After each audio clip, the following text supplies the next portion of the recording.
What if I told you that MSNBC's biggest liberal star just got a message from her own bosses so brutal it could change the future of the entire network? Rachel Maddow, once thought untouchable, is now facing the consequences of a collapsing primetime lineup, plummeting ratings, and a rebellion against her own executives. Stay tuned, because what's happening behind the scenes at MSNBC is a warning shot to the entire legacy media complex. This is not just about one host. It's about the unraveling of a media empire, the exposure of its internal power struggles, and the end of an era for left-wing cable news. If you thought Maddow was safe, think again. The implosion is just getting started.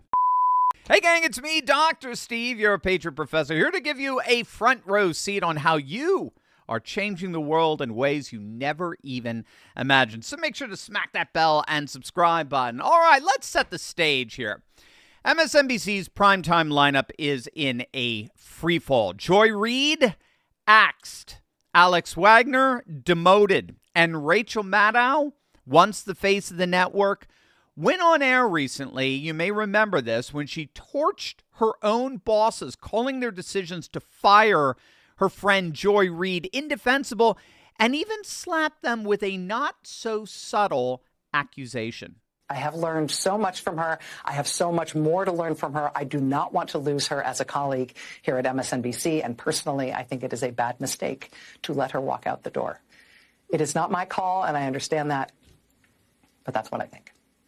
I will tell you, it is also unnerving to see that on a network where we've got two non-white hosts in primetime, both of our non-white hosts in primetime are losing their shows, as is Katie Fang on the weekend. And that feels worse than bad, no matter who replaces them. That feels indefensible, and I do not defend it. So now the executives at MSNBC are racists. I mean, that was hardly subtle. It's not just that they fired her friend, it's why they really fired her and others at MSNBC. It's not because they suck. That is what is so indefensible, according to Rachel Maddow. But here's the kicker. Maddow's public rebellion did not go unnoticed. Executives at MSNBC just gutted Maddow's staff. Most of her production team were either reassigned or laid off, told to take severance, or even reapply for their jobs. Only her executive producer and a few top aides survived this massive purge. So needless to say, this was a crystal clear message. No one, not even Maddow, is above the corporate machine at MSNBC.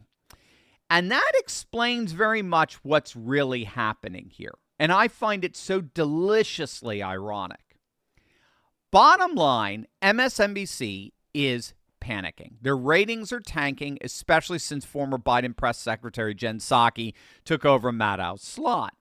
Viewership in the key 25 to 54 demo has plunged by 50% with barely 78,000 viewers left in that group, a collapse that stunned media insiders. Compare that to Fox News, where Jesse Waters and the Five dominate with over 3 million viewers each. I mean, they're not even in the same league. They're not even in the same ballpark at this point. Fox is flourishing while MSNBC is barely hanging on. Overall, MSNBC's ratings are in a death spiral. Since their lineup shakeup, viewership has dropped by 40% year over year, and the network's leadership is scrambling to stop the bleeding. The new president, Rebecca Cutler, is purging legacy hosts, desperately trying to reposition the brand, and betting on hopefully new faces, all while Comcast executives are in the process of spinning off MSNBC and trying to distance it from their main news network outlet, NBC. But thus far, all told, the plan is frankly backfiring. Far from attracting viewers are leaving in droves, and the replacements are performing even worse. And it's no wonder.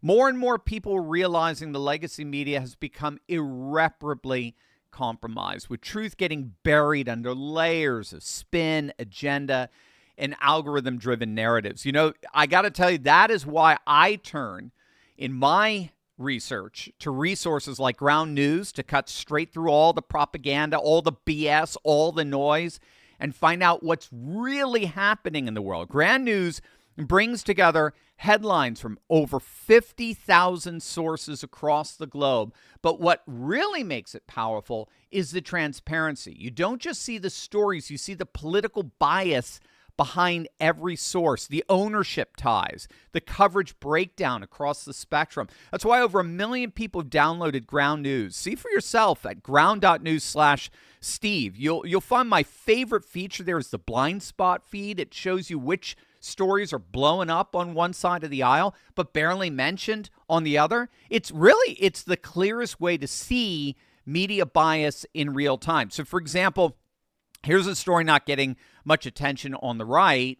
National Guard troops are now actively protecting ICE agents as they make arrests in Los Angeles. And here's a story that the left is ignoring. Arnold Schwarzenegger just told immigrants in America to act like guests. That's right. I mean, he said it plainly. If you come here, respect the culture and follow the rules, or else get out. With every story, Ground News shows you the entire spectrum of who's reporting from the left, the right, the center, and how reliable each source is, and who owns each outlet. It's everything the corporate press doesn't want you to see. So right now, you can actually get 40% off the Vantage plan, which gives you unlimited access to all the features. I personally use for about $5 a month. It's really awesome. Just visit ground.news/Steve. Click the link in the description or scan the QR code. That's ground.news/Steve. What's happening to Maddow, ironically, is a classic case of institutional power reasserting control, in this case, over far-left ideologues. And again, the irony could not be more delicious. Maddow, once the network's star, tried to challenge the hierarchy by publicly criticizing leadership, even subtly accusing them of racism. But in corporate media, individual news personalities are only valuable so long as they serve the brand. The moment they become liabilities, especially in the face of financial decline, what happens to them? Well, they're either booted or they're at least reminded of their place. So this is what sociologists call the iron law of oligarchy. Oligarchy.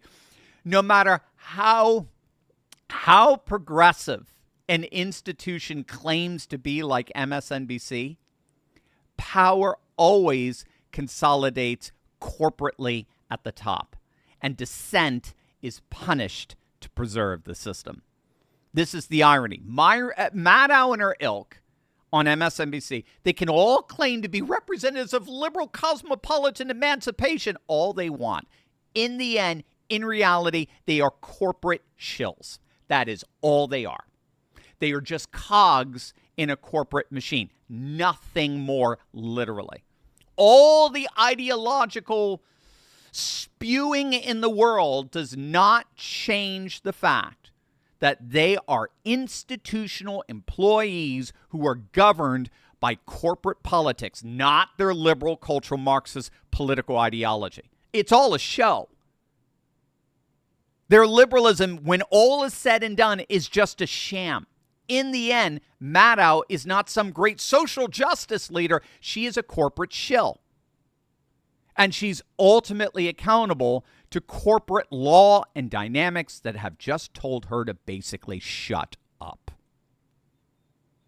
Her on-air rebellion was met not with dialogue. It wasn't met with, chants and marches. It was met with swift retribution, gutting her team, isolating her, and making clear she is replaceable. Now, from a conservative perspective, this implosion for MSNBC isn't surprising. For years, MSNBC has catered to an elite progressive bubble, ironically, ignoring the concerns of everyday Americans. And now with Trump surging and the political winds clearly shifting away from the left, The network's old guard is just being swept aside. The safe space for liberals is no longer safe, even for its biggest stars. This is also a lesson in media accountability. When networks become nothing more than echo chambers and ones that fudge the facts to boot, they eventually, inevitably, lose credibility. They lose legitimacy, and viewers seek out alternatives that actually reflect their values and concerns, but in a far more genuine and authentic way. So I think that's why, for right or for wrong, that's why Fox News continues to dominate while MSNBC flounders. So what does the future hold for Rachel Maddow? Well, for now, she's the biggest name in MSNBC, which, of course, is not saying very much. But she's been reminded that she is not irreplaceable. If the network keeps bleeding viewers, corporate law, the very corporate law that Maddow and her left-wing ilk are all ultimately accountable to, will intervene.